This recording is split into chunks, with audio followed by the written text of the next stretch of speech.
Bonjour tout le monde. On parle souvent de l'exception marocaine, mais on ignore toujours qu'est-ce qui fait du Maroc un pays aussi particulier et quels sont les éléments historiques qui sont à l'origine de cette particularité. Restez sur place.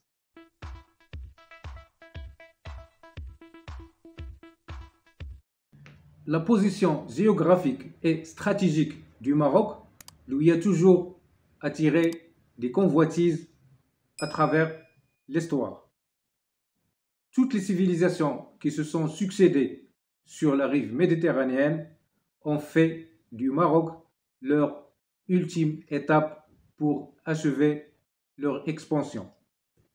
Si on commence par les Phéniciens qui ont dominé la Méditerranée entre le XIIe et IIIe siècle avant Jésus-Christ, ils se sont implantés au nord du Maroc, dans certaines zones littorales, pour établir des relations commerciales avec la population locale, puisque les Phéniciens avaient une vocation commerciale. Et les vestiges les plus marquants qui témoignent de leur passage restent ceux de l'Ixus, qui se trouve à côté de Larache. Mais si les Phéniciens ont dominé pendant 8 siècles, leur présence au Maroc n'a duré que 2 siècles, c'est-à-dire entre le 8e et 6e siècle avant Jésus-Christ. Donc, on sent déjà les prémices de la particularité du Maroc. Les Romains, qui ont forgé l'empire le plus redoutable et qui ont dominé les deux rives de la Méditerranée entre l'année 30 avant Jésus-Christ et l'année 641, se sont installés dans la partie nord du Maroc, dans les plaines et les vallées fertiles, puisque les Romains avaient une vocation agricole. Mais leur présence au Maroc n'a duré que 2 siècles, c'est-à-dire entre le 1er et le 3e siècle. Et les vestiges les plus marquants qui témoignent de leur passage ne sont autres que ceux de Volubilis, qui se trouve à côté de Moulay Idriss Zran. Puis arrive l'invasion arabo-musulmane qui a été entamée en premier lieu par le conquérant Uqba ibn Nafi', qui comptait soumettre les tribus amazirs par la force, mais ces derniers se sont regroupés autour de l'Erwin Dihya, qui a mené une résistance farouche qui a abouti à l'assassinat de Uqba ibn Nafi'. La légendaire Dihya, qui a tenu la tête face aux redoutables guerriers du Mashriq jusqu'à ce qu'il soit assassiné en l'année 701 pour laisser place au calife Omeyyade pour continuer leur conquête. Il faut reconnaître que les Amazirs n'ont pas été tous soumis par la force, mais la majorité d'entre eux ont accepté de leur plein gré l'islam, car ils trouvent que les valeurs affichées de cette religion sont conformes aux valeurs qui régissent leur vie, notamment les valeurs familiales, les valeurs de tolérance, les valeurs de cohabitation et les valeurs de paix, à tel point qu'on puisse dire que les Amazirs étaient même des musulmans avant l'islam. Mais les Omeyyades ont abusé de leur pouvoir lorsqu'ils ont continué de conserver la jizya malgré que la population soit convertie et en imposant à la population de payer le 1/5 de leur récolte au calife Omeyyade, sans oublier le traitement discriminatoire dont ils étaient victimes dans tous les domaines, notamment dans le domaine de l'accès au pouvoir. Tout ceci a suscité la révolte de la population locale qui a déclaré la guerre aux Omeyyades pour leur infliger une lourde défaite dans la bataille Al-Ashraf et dans la bataille Bakdoura en 742, qui a mis fin à la domination du Masrek sur le Maroc.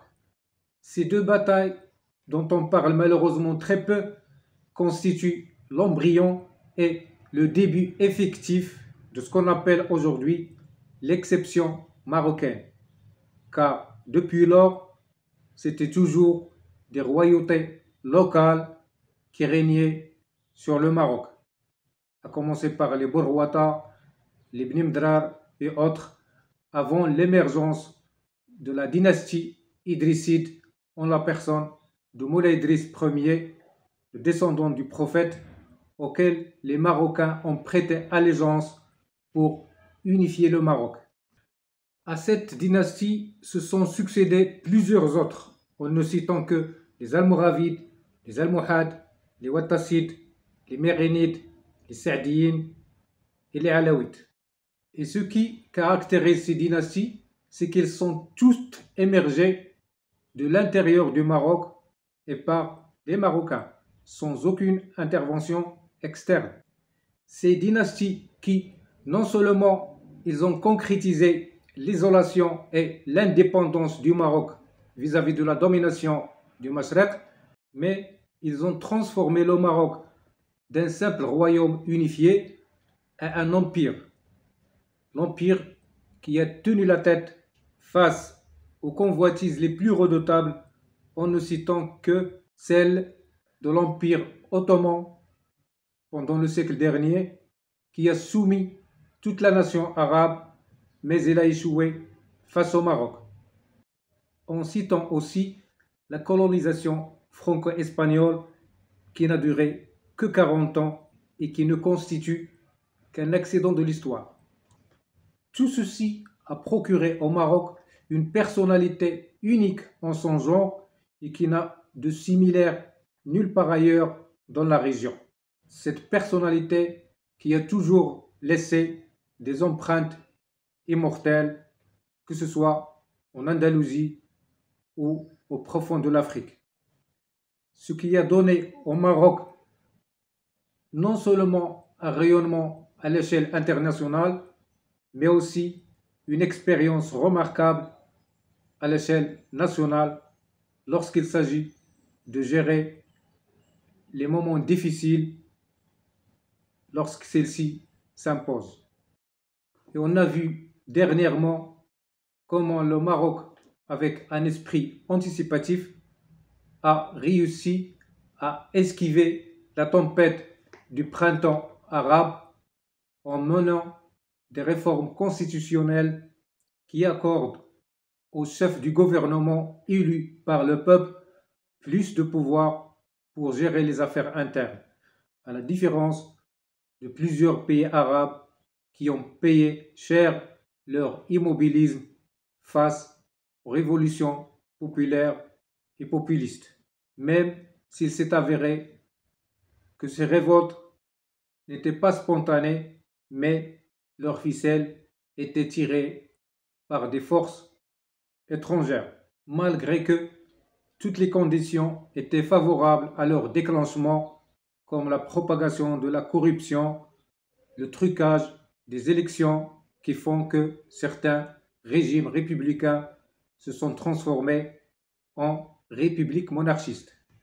Et on a vu aussi comment le Maroc a réussi à gérer les épidémies et les catastrophes naturelles lorsque beaucoup de pays ont réussi moins. Pour conclure, on peut se demander légitimement quels sont les facteurs qui sont à l'origine de cette exception marocaine. À mon avis, il y en a deux facteurs déterminants. Premièrement, il y a l'homme marocain, qui est un homme libre. Il accepte la cohabitation, mais il refuse toujours la soumission.